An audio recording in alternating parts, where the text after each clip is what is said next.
tidak ada zat yang menyembuhkan kecuali Allah. Kalau para sahabat semuanya sedang batuk, pilek, pusing, apa yang pertama kali terpikir? Assalamualaikum warahmatullahi wabarakatuh. Alhamdulillah wassalatu wassalamu ala rasulillah la haula wala quwata illa billah. Bagaimana kabarnya sahabat Gus Wib? Semoga sehat ya. Baik, hari ini kita mencoba untuk melihat kembali pemahaman kita tentang syahadat. Kita lebih berbicara soal makna di balik syahadat kita. Kita lihat syahadat kita itu kan asyhadu alla ilaha illallah. Tentu kita semuanya sudah hafal. Dan kita juga sering berzikir dengan itu, afdhalu dzikri fa'lam annahu la ilaha illallah. Dan kita berzikir terus-menerus la ilaha illallah, la ilaha illallah. Nah, kita sering berzikir, kemudian dengan la ilaha illallah kita juga sering bersyahadat. Paling tidak kita bersyahadat ketika sholat at-tahiyat, itu at-tahiyat awal dan at-tahiyat akhir, yang wajib saja kita sudah 9 kali kita bersyahadat. Mari kita sekarang coba merenungi kembali makna syahadat itu. Syahadat asyhadu alla ilaha illallah. Maknanya tentu kita semua sudah paham, sebuah keyakinan kita kepada Allah bahwa Allah lah satu-satunya zat yang maha kuasa. Tidak ada zat yang disembah kecuali Allah. Ini makna dasarnya begitu. Baik, coba kita lihat sekarang. La ilaha illallah itu tidak ada Tuhan yang disembah kecuali Allah Subhanahu wa ta'ala. Sampai di sini tentu kita semuanya paham kalau itu. Dari SD kita juga sudah dapat pelajaran tentang itu, bahwa la ilaha illallah itu tidak ada Tuhan selain Allah. Tapi masa kita sampai dengan usia hari ini juga masih memahami itu sebatas hanya pada titik ini? Tentunya tidak. Tentunya kita ingin memahami yang lebih jauh dari itu.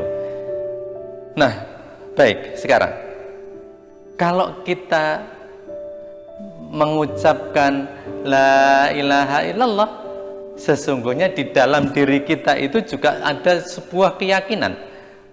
Tidak ada zat yang menyembuhkan kecuali Allah. Itu paham kita. Kalau kita sakit, kalau orang lain sakit, kalau kita menengok orang sakit, tentu kita akan mengatakan mohon kesembuhan pada Allah. Gitu kan ya. Tetapi mari kita lihat, betulkah itu sudah sampai pada titik kita melakukannya? Pertanyaannya sederhana. Kalau kalau para sahabat semuanya sedang batuk, pilek, pusing, apa yang pertama kali terpikir? Sebagian besar dari kita tentu ketika sedang batuk, pilek, pusing gitu, yang terpikir pertama adalah dokter atau paling tidak obat.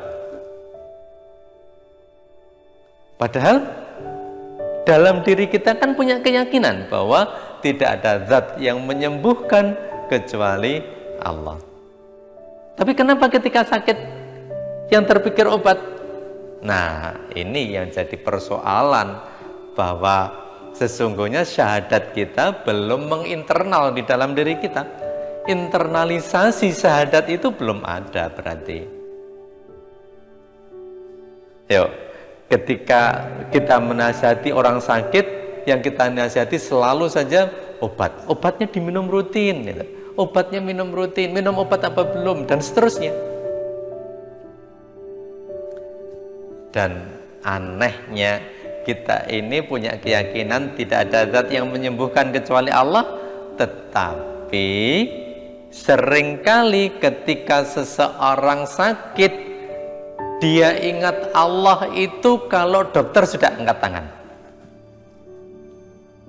Coba kita lihat, kalau dokter sudah mengatakan mohon maaf, kami sudah berusaha semaksimal mungkin, baru kemudian kita berdoa memohon kepada Allah yang betul-betul serius.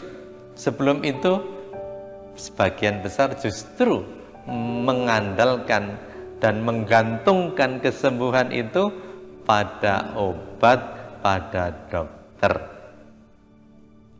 Padahal kita lihat, coba hafalkan lagi doa ketika kita sakit. Allahumma adhibil ba'sa Rabbanasi isfi wa anta syafi la syifaan illa syifauka syifaan la yughadiru saqama.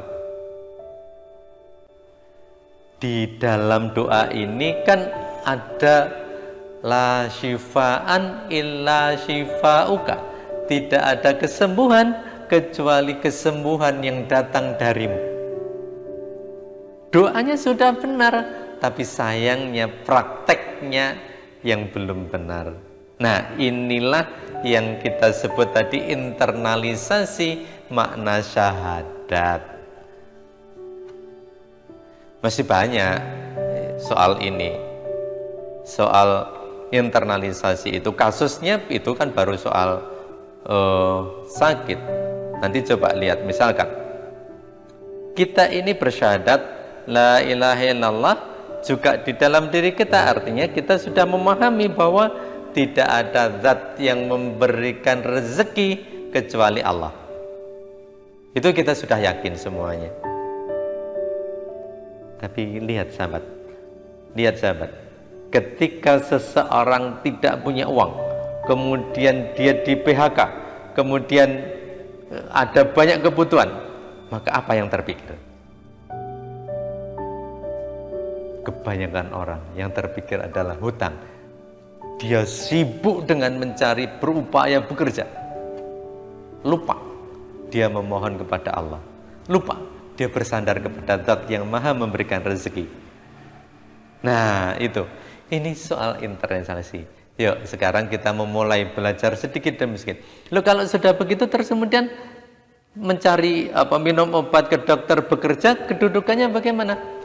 Sesungguhnya bekerja itu kedudukannya wajib, sehingga ketika kita bekerja, ketika kita ke dokter kalau sakit, itu kita sekedar menjalankan kewajiban, titik. Jadi menjalankan kewajiban saja kok. Yang kewajiban sudah dijalankan, hasil terserah Allah. Yang memberikan rezeki Allah, yang memberikan kesembuhan Allah, ya terserah Allah. Nah, kita mendudukkan persoalan pada tempatnya. Kita menjalankan kewajiban, tetapi ingat, menjalankan kewajiban itu yang terbaik, ihsan di dalam menjalankan kewajiban. Itu. Jadi tidak boleh karena menjalankan kewajiban terus kita seenak perutnya, tidak diperbolehkan. Menjalankan kewajiban itu tuntunannya ihsan, yang terbaik. Nah, itu satu. Kita lihat soal rezeki, soal sakit saja ternyata kita belum sepenuhnya berserah diri pada Allah Subhanahu wa taala. Baik para sahabat Gus Mib yang dicintai Allah, kita ketemu lagi pada materi berikutnya. Kalau ada salah saya mohon maaf. Assalamualaikum warahmatullahi wabarakatuh.